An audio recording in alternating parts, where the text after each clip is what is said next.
और घुसपैठ को रोकना केवल देश की सुरक्षा के लिए जरूरी है, देश की लोकतांत्रिक व्यवस्था को प्रदूषित होने से बचाने के लिए भी घुसपैठ को रोकना जरूरी है। कुछ राजनीतिक दल घुसपैठिया हटाओ का जो अभियान है इसको निर्बल करने कि हम इस देश में से एक एक घुसपैठिए को चुन चुन कर बाहर निकालेंगे, ये हमारा प्रण। आज बीएसएफ देश की सभी सीमाओं पर घुसपैठ को रोकने में लगी है और घुसपैठ को रोकना केवल देश की सुरक्षा के लिए जरूरी है, देश की लोकतांत्रिक व्यवस्था को प्रदूषित होने से बचाने के लिए भी घुसपैठ को रोकना जरूरी है।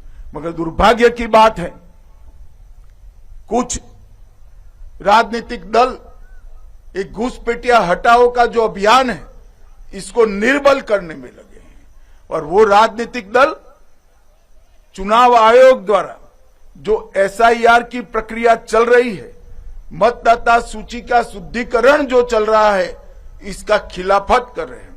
मैं आज इस हीरक जयंती समारोह में बहुत स्पष्ट करना चाहता हूं कि हम इस देश में से एक एक घुसपैठिए को चुन चुन कर बाहर निकालेंगे, ये हमारा प्रण है। इस देश के किसी भी राज्य का मुख्यमंत्री कौन हो, देश का प्रधानमंत्री कौन हो, वो निर्णय केवल और केवल भारत का नागरिक कर सकता है। कोई घुसपैठिए को अधिकार नहीं है कि हमारी लोकतांत्रिक प्रणालिका को वो प्रदूषित करे और हमारे लोकतांत्रिक फैसले को प्रभावित करे। मित्रों, एसआईआर देश को एक प्रकार से हमारे लोकतंत्र को सुरक्षित करने का और निर्मल करने की प्रक्रिया है।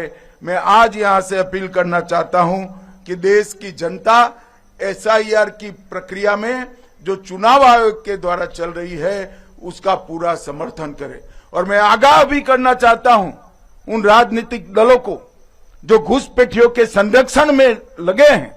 बिहार के चुनाव देश की जनता का मैंडेट है और वो मैंडेट घुसपैठियों की उपस्थिति के खिलाफ। जो दल घुसपैठियों को सुरक्षित करने के लिए, मतदाता सूची में सुरक्षित करने के लिए काम कर रहे हैं, उनको ज्ञात होना चाहिए कि देश की जनता कभी ऐसे इरादों का समर्थन नहीं करेगी।